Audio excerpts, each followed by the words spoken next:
সকলোকে নমস্কাৰ জনাই আজি আলোচনা কৰিবলৈ ওলাইছোঁ এটা অত্যন্ত গুৰুত্বপূৰ্ণ বিষয়। বিষয়টো হ'ল দাম্পত্য জীৱনত সুখী হোৱাৰ সহজ উপায়। দাম্পত্য জীৱনত সকলোৱে সুখী হ'ব বিচাৰে কিন্তু নোৱাৰে। আজি এই ভিডিঅ'টোৰ দ্বাৰা আপুনি জানিব পাৰিব যে দাম্পত্য জীৱনত সুখী হোৱাৰ সহজ উপায়টোনো কি। গতিকে ভিডিঅ'টো সম্পূৰ্ণ চাব। যিসকলে এতিয়ালৈকে মোৰ চেনেলটো ছাবস্ক্ৰাইব কৰা নাই, এতিয়া ছাবস্ক্ৰাইব কৰি থওক। এনেধৰণৰ নতুন নতুন ভিডিঅ' পাই থাকিব। মই মধুনাথ আৰু আপোনালোকে চাই আছে মোৰ ইউটিউব চেনেল MG ৰাখিবল। বেছি পলম নকৰি আহক তেন্তে আৰম্ভ কৰোঁ আজিৰ ভিডিঅ'। দাম্পত্য জীৱনত সুখী হোৱাৰ সহজ উপায়। এখন কেঁচিৰ দুয়োটা ফাল প্ৰয়োগ হ'লেহে যেনেকৈ সি কাপোৰ বা কাগজ কাটিব পাৰে, ঠিক সেইদৰে দাম্পত্য জীৱনতো পতি পত্নী দুয়োগৰাকীয়ে প্ৰয়াস কৰিলেহে দাম্পত্য জীৱনৰ সুখ শান্তি অটুট থাকে। এই বিষয়ে অলপ আলোচনা কৰা যাওক। আপোনালোকে মনোযোগেৰে শুনিব শেষলৈকে। প্ৰথমতে আহিছোঁ মই। পুৰুষে বাহিৰৰ পৃথিৱীখনত টনা আজৰা কৰি কাম বন কৰে আৰু নাৰীগৰাকীয়ে ঘৰৰ ভিতৰৰ ৰাজ্যখন চলায়। দুয়োৰে কৰ্ম বেলেগ বেলেগ যদিও সমানে মহত্বপূৰ্ণ। সন্তানৰ সুশিক্ষা দিয়া, ঘৰখন পৰিপাটি কৰি চলোৱাটো সাধাৰণ কথা নহয়। কিন্তু আজিকালি বহুত নাৰীয়ে ঘৰৰ বাহিৰত গৈ চাকৰি আদি কৰিছে। তেওঁলোকৰ কথা বেলেগ। তেওঁলোকে ঘৰ আৰু পৰ দুয়োটাৰ কামৰ কৰোঁতে ডবল ডিউটি হয় বুলি ক'ব পাৰি। আজিকালি মহিলাবিলাকেও বাহিৰত গৈ কাম কৰে। তেওঁলোকৰ কথাটো বেলেগ বাৰু। স্বামী আৰু স্ত্ৰী দুয়োকে বুজিবলৈ চেষ্টা কৰিব লাগে। সৰু সৰু কথাবোৰেও জীৱনত মহত্বপূৰ্ণ ভূমিকা পালন কৰে। দুয়োৰে সেই সৰু সুৰা কথাবোৰ লক্ষ্য কৰি মানি চলিলে তেওঁলোকৰ মাজত প্ৰেম প্ৰীতি, স্নেহ শ্ৰদ্ধা অজানিতে ভাৱে বৃদ্ধি হৈ যায়।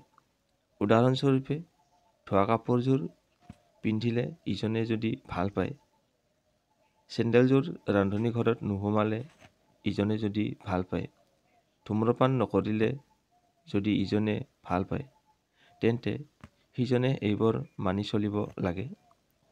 যেতিয়া সংঘাত নহয় তেতিয়া হাইকাজিয়াৰ পৰা আঁতৰত থাকিব পাৰি।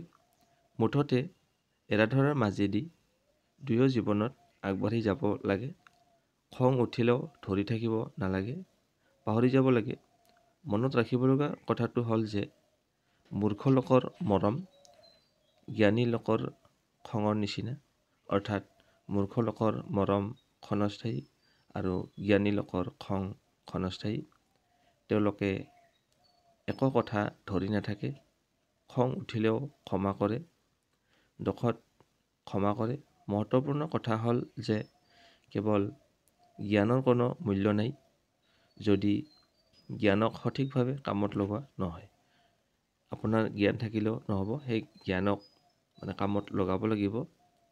জ্ঞানক উচিত আৰু সঠিকভাৱে কামত লগাব পাৰিলেই সেয়া মূল্যৱান হৈ উঠে। আমি কি কৰিব পাৰিম বা আমাৰ কাৰণে কি কাম কৰা সম্ভৱ, তাৰ কাৰণে কোনেও আপোনাক ধন্যবাদ নিদিয়ে। কিন্তু আমি ইতিমধ্যে কি কৰিলোঁ, অৰ্থাৎ কি কৰ্ম সম্পাদন কৰিলোঁ, তাৰ বাবেহে আমি ধন্যবাদ পাওঁ। এটা কথা উপলব্ধি কৰাৰ বিষয় যে আমি সৰ্বদাই নিজৰ বৰ্তমানটো ভাল আৰু কৰ্মময় কৰি ৰাখিব লাগে। বৰ্তমানটো ভাল কৰি ৰাখিব পাৰিলেই অতীতটো নিশ্চিতভাৱে ভাল হ'ব আৰু বৰ্তমানৰ সুদৃঢ় ভেটিৰ আধাৰত ভৱিষ্যতটো নিশ্চিতভাৱে সুন্দৰ হ'ব। আৰু এটা মহত্বপূৰ্ণ কথা হ'ল যে আমি সদায় বৰ্তমানত জীয়াই থাকিব লাগে। অৰ্থাৎ বৰ্তমানৰ ভাৱ চিন্তা কৰিব লাগে। এইটো এটা নিশ্চিতভাৱে কঠিন কাম, কাৰণ সুৰুঙা পালেই আমাৰ মন অতীতলৈ উৰা মাৰে, ভৱিষ্যতলৈ আমি উৰা মাৰোঁ। বহুতেই আকৌ আকাশত চাং পাতি বাস কৰোঁ। সময় উৰণীয়া। এই যে মই কথাষাৰ কৈ আছোঁ, এশাৰী কোৱাৰ পিছতেই দ্বিতীয় শাৰী ক'লোঁ। দ্বিতীয় শাৰী ক মানে প্ৰথম শাৰী কোৱাৰ সময় অতীতৰ ফালে গতি কৰিলেই বৰ্তমানটো পলকতে অতীত হৈ আমি ভৱিষ্যতৰ গৰ্ভত সোমাই গৈ আছোঁ। এয়া উপলব্ধিৰ বিষয়। কথা হ'ল আমি জীৱনত যি জ্ঞান অৰ্জন কৰিছোঁ তাক আমি কামত লগাব লাগে। এই জ্ঞানৰ দ্বাৰাই আমি উন্নত জীৱন যাপন কৰিব পাৰোঁ। অধিক বন্ধু বান্ধৱ, অধিক সফলতা, অধিক সুখ লাভ কৰিব পাৰিম এই জ্ঞানৰ যোগেদি।